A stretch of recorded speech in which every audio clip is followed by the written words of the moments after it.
Daily low GI wellness sugar. வெள்ளை சர்க்கரையில் நல்ல சர்க்கரை.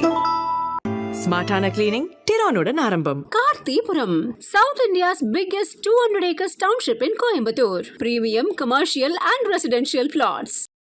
இப்போ தளி அப்படின்னா ஹிந்தியில் என்ன அப்படின்னா ஃபுட்டு. அப்போ இந்த அன்னதானம் படைத்து சித்திர அன்னம் படைத்து பெருமாளை வழிபடுறது தான் இந்த தளிகை முறை. இன்றைக்கி மீடியாவில் 1 இயரில் நான் மீடியாவுக்குள்ளே இன்றைக்கி என்னுடைய பேர் பிரபலமாகிற அளவுக்கு எனக்கு பெயரும் புகழும் இந்த அளவுக்கு வருமானத்தை எனக்கு உயர்த்தி கொடுத்தது நான் புரட்டாசி மாதத்தில் போன வருஷம் செஞ்ச வழிபாடு.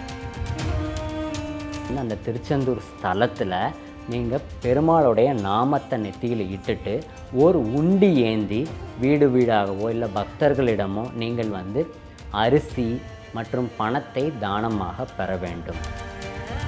இந்த சித்திர அன்னம் படைக்கிறது நீங்கள் வீட்லேயும் பெருமாள் படத்தை வச்சு படைக்கலாம், இல்லை கோயிலில் வேணாலும் படைக்கலாம். புரட்டாசி வழிபாடு அப்படிங்கிறப்ப, அதுவும் பெருமாளுக்கான வழிபாடு அப்படிங்கிறப்ப எல்லாரும் திருப்பதி திருவரங்கம்னு சொல்லுவாங்க.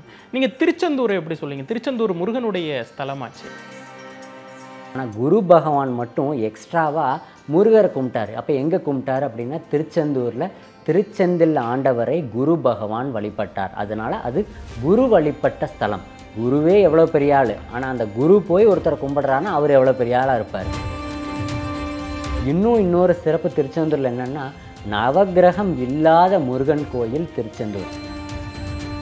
இந்த 1 வருட காலத்தில் மகாலய பட்சத்தில் மட்டும்தான் நம் முன்னோர்கள் கூட்டமாக மேலிருந்து பூலோகத்துக்கு நம் உணவை சாப்பிட வர்றாங்க. சார், மாதங்களில் நான் மார்கழி அப்படின்னு சொல்லிட்டு பெருமாளே தன்னை சொன்னதாக சொல்லுவாங்க. ஆனால் புரட்டாசி மாதம் ஏன் பெருமாளுக்கு இவ்வளவு உகந்த ஒரு மாதமாக இருக்குது? இப்போது புரட்டாசி மாதத்தில் சூரிய பகவான் கன்னியா ராசியில் பிரவேசிக்கிற மாதம்தான் புரட்டாசி. அதாவது கன்னிராசி அப்படின்னா அதிபதி புதன், புதன்னா பெருமாள். அதனால தான் பெருமாள் வழிபாடு இந்த புரட்டாசி மாதம் பண்ணுறோம். அதுவும் இல்லாமல் புதனின் மிக நெருங்கிய நண்பர் யார் அப்படின்னா சனி பகவான். அதனால தான் சனிக்கிழமை புரட்டாசியில் பெருமாள் வழிபாடு ரொம்ப சிறப்பு. அங்கே சூரிய பகவான் சஞ்சரிக்கிறதுனால சூரியன் அப்படின்னா மலை. அதனால தான் மலை மேல் இருக்கக்கூடிய பெருமாளை சனிக்கிழமை இந்த புரட்டாசியில் வழிபாடு செய்கிறது ரொம்ப சிறப்பு. இதுதான் ஜோதிட ரீதியான காரணம். புரட்டாசி மாதத்தில் என்ன மாதிரியான வழிபாடெல்லாம் இருக்குது, என்னென்ன செய்யலாம்? புரட்டாசியில் மெயின் இந்த சனிக்கிழமை எல்லாரும் பெருமாளை கும்பிடுவாங்க. புரட்டாசி தளிகை அப்படின்னு. அப்புறம் அந்த தளிகை தளிகை அப்படின்னா அப்போ இந்த புரட்டாசி மாதத்தில் என்னென்ன சிறப்புகள்னு பார்த்தீங்கன்னா பெருமாள் வழிபாடு ஒன்று, அடுத்து 2வது மகாலய அமாவாசை. இந்த 2 ரொம்ப சிறப்பான வழிபாடாக இந்த புரட்டாசி மாதத்தில் இருக்குது. அப்போ பெருமாள் வழிபாட்லேயும் சிறப்பான வழிபாடு என்ன அப்படின்னா புரட்டாசி தளிகை. அப்போ தளிகை அப்படின்னா அன்னம் படைத்தல். அப்போ இந்த பெருமாளுக்கு அன்னம் படைத்து நாம் வழிபட்டால் நமக்கு வாழ்க்கையில் மேன்மேலும் பலங்களை இந்த பெருமாள் சனிக்கிழமை நமக்கு தருவார். இப்போ தளிகை அப்படிங்கிறதுக்கான அர்த்தம் என்ன? இப்போது தளிகை அப்படின்னா சித்திர அன்னம் படைத்தல். அப்போ சித்திர அன்னம்னா 5 வகையான உணவு அல்லது 7 வகையான உணவு, அதாவது புளி சாதம், லெமன் சாதம், அந்த மாதிரி 5 வகையான உணவுகள் தயார் செய்து சனிக்கிழமை பெருமாளுக்கு படையல் போட்டு அன்றைய தினம் விரதம் இருந்து மக்களுக்கு இதை பிரசாதமாக தர்றது, அன்னதானம் செய்வது தான் புரட்டாசி தளிகை. அந்த தளிகையில் மாவிளக்கும் அன்னைக்கு வைக்கணும். அதைத்தான் நம்ம தளிகை அப்படின்னு சொல்கிறோம். இப்போ தளி அப்படின்னா ஹிந்தியில் என்ன அப்படின்னா ஃபுட்டு. அப்போ இந்த அன்னதானம் படைத்து சித்திர அன்னம் படைத்து பெருமாளை வழிபடுறது தான் இந்த தளிகை முறை. புரட்டாசி மாதத்தில் ஒரு உகந்த ஒரு வழிபாடு பண்ணணும், எனக்கு எல்லா பிரச்சனைகளும் நீங்கணும், தீராத பிரச்சனைகள்லாம் இருக்குது, இந்த புரட்டாசி மாத வழிபாடு அந்த பிரச்சனையை தீக்கும் அப்படின்னு ஏதாவது ஒரு பரிகாரம் இருக்கா? இப்போ நான் ஒரு நடைமுறையில் நான் கண்ட ஒரு வழிபாடு, நான் செஞ்சு பார்த்து எனக்கு பலன் கொடுத்த ஒரு வழிபாடு இந்த புரட்டாசி மாதத்தில். இப்போ நான் பார்த்தீங்கன்னா போன வருஷம் இந்த ஒரு புரட்டாசி மாதத்தில் நான் இப்போ சொல்லக்கூடிய வழிபாடை நான் பண்ணினேன். இன்றைக்கி மீடியாவில் 1 இயரில் நான் மீடியாவுக்குள்ளே இன்றைக்கி என்னுடைய பேர் பிரபலமாகிற அளவுக்கு எனக்கு பெயரும் புகழும் இந்த அளவுக்கு வருமானத்தை எனக்கு உயர்த்தி கொடுத்தது நான் புரட்டாசி மாதத்தில் போன வருஷம் செஞ்ச வழிபாடு. அந்த வழிபாடு என்னன்றதை நான் இப்போ சொல்கிறேன். அப்போ இந்த தீராத ஒரு பிரச்சனை இருக்குது, நான் ஒரு சிக்கலில் மாட்டிக்கிட்டேன், எனக்கு இது வேணும், ஒரு பெரும் இழப்பீடாக இருக்குது, எனக்கு அதை ஈடுகட்டணும், நான் பிரச்சனை இருக்குது, எனக்கு அதுலேருந்து வெளில வரணும், ஏதோ ஒன்று நான் எதிர்பார்த்து நான் எனக்கு இருக்கிறேன், எனக்கு லைஃப்பில் தீராத சிக்கலாக இருக்குது, நான் வெளிவரணும், நான் ஜெயிக்கணும், நான் வளரணும், என்னுடைய கஷ்டங்கள் நீங்கணும் அப்படின்னா அந்த கோரிக்கைக்காக நீங்கள் புரட்டாசி மாதம் என்ன பண்ணணும் அப்படின்னா திருச்செந்தூர் போகணும். அப்போ திருச்செந்தூர் போய் ஏதோ ஒரு நாள் போய்க்கோங்க, நாள் கணக்கு தேவையில்லை. அப்போ திருச்செந்தூர் எந்த நாள் வேண்டுமானாலும் போய் அன்னைக்கு அந்த திருச்செந்தூர் ஸ்தலத்தில் நீங்கள் பெருமாளுடைய நாமத்தை நெத்தியில் இட்டுட்டு ஒரு உண்டி ஏந்தி வீடு வீடாகவோ இல்லை பக்தர்களிடமோ நீங்கள் வந்து அரிசி மற்றும் பணத்தை தானமாக பெற வேண்டும். அதை வாங்கி நீங்கள் சனிக்கிழமை நாளில் அந்த வாங்கின அரிசியும் பெற்ற காசுகளையும் உங்கள்கிட்ட இருக்கிற வீட்டில் இருக்கிற அரிசியும் நீங்கள் செலவு பண்ணி நீங்கள் சம்பாதித்த காசுகளை வைத்து அரிசி வாங்கி அந்த அரிசியில் சித்திர அன்னம் செய்து அன்னைக்கு சித்திர அன்னம் சனிக்கிழமை பெருமாளுக்கு புரட்டாசி சனிக்கிழமை அன்னைக்கு பெருமாளுக்கு அந்த சித்திர அன்னம் 5 வகையான சாதம் படைங்க. அன்னைக்கு வந்து 2 மாவிளக்கு ஏற்றுங்க. இந்த காசை நீங்கள் பெற்ற காசை திருச்செந்தூரில் வாங்கின காசு எல்லாத்தையும் அந்த காசில் கொஞ்சம் வந்து உணவுக்கு எடுத்துக்கோங்க. மீதி உள்ள காசை சிறிதளவை வந்து பெருமாள் கோயில் உண்டியலில் போட்டுருங்க.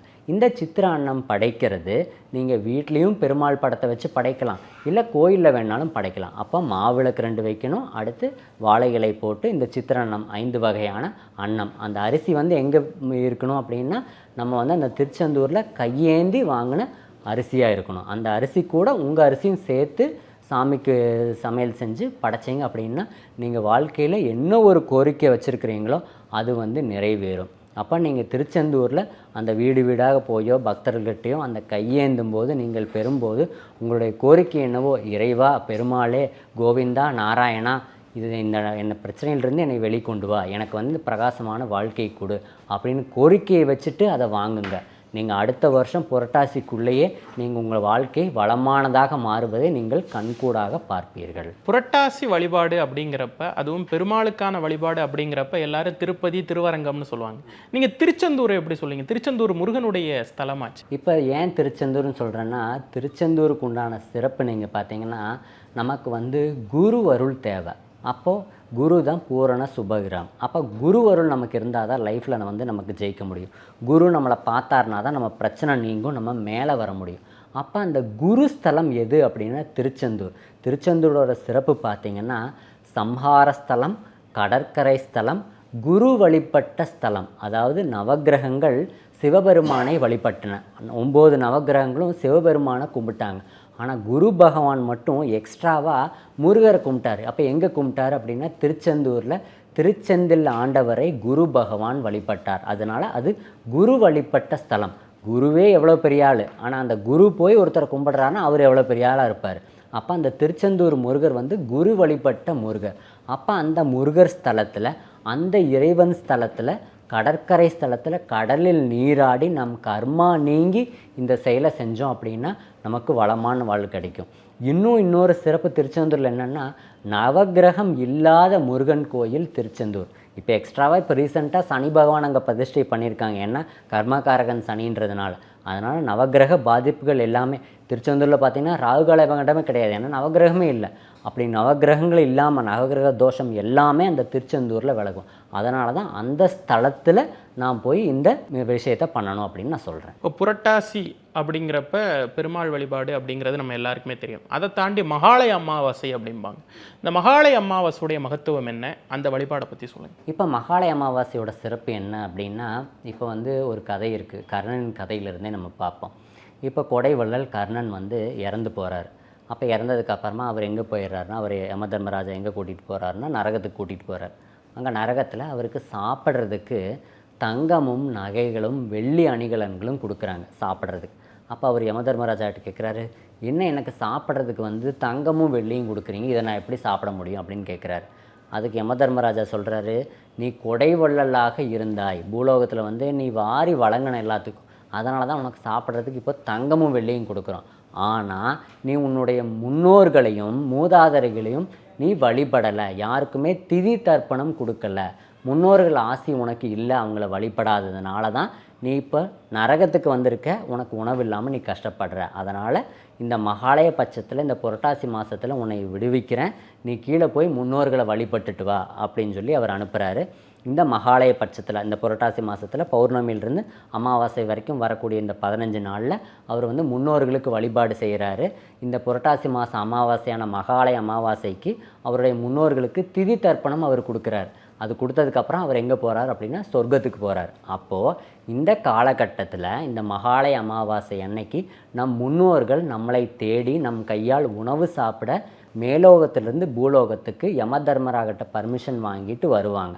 அப்போ அந்த காலகட்டத்தில் அவங்களுக்கு எள்ளும் தண்ணி விட்டு திதி தர்ப்பணம் கொடுத்து அவங்களுக்கு உணவு படைச்சிங்க அப்படின்னா அவங்க மனதார சாப்பிட்டுட்டு உங்களுடைய முன்னோர்கள் உங்களுக்கு ஆசி வழங்கிட்டு போவாங்க. முன்னோர்கள் ஆசி இருந்தாலே நமக்கு கர்மா விளைகிறோம், லைஃப்பில் முன்னுக்கு வந்துடலாம். இதுதான் இந்த மகாலய அமாவாசையோட சிறப்பு. இப்போ திதி தர்ப்பணம் எல்லாம் கொடுக்குறாங்க இல்லையா, இது வந்து நிறைய பேர் வந்து கொடுக்காம இருப்பாங்க, வருஷக்கணக்காக கொடுக்காம இருப்பாங்க. அவங்க இந்த மகாலய அமாவாசை கொடுத்தா அது ஏற்புடையதாக இருக்குமா? எப்படி மகாலய அமாவாசைன்னு ஏன் பேர் வந்துச்சுன்னா, மறைந்தோர்களுக்கு மகாலயத்தில் கொடு, மறந்தவனுக்கு மகாலயத்தில் கொடு, திதி தெரியாதவனுக்கு மகாலயத்தில் கொடு. அப்போ நம்ம திதி கொடுக்க மறந்துட்டோம் அப்படின்னா அவங்களுக்கு மகாலய அமாவாசையில் திதி கொடுக்கலாம். திதியே தெரியாது, எந்த திதியில் இறந்தாங்கன்னு தெரியாதுனாலும் கொடுக்கலாம்.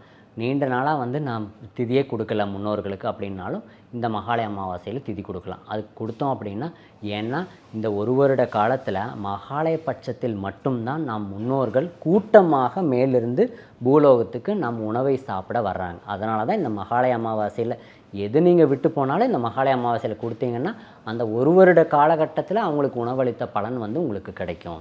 அந்த வழிபாடு இந்த மகாலய அமாவாசையில் வீட்டிலையே நம்ம முன்னோர்களுக்கு செய்கிற வழிபாடுனா என்ன பண்ணணும்? இப்போ மகாலய அமாவாசைனால திதி தர்ப்பணம் கொடுக்கணும்.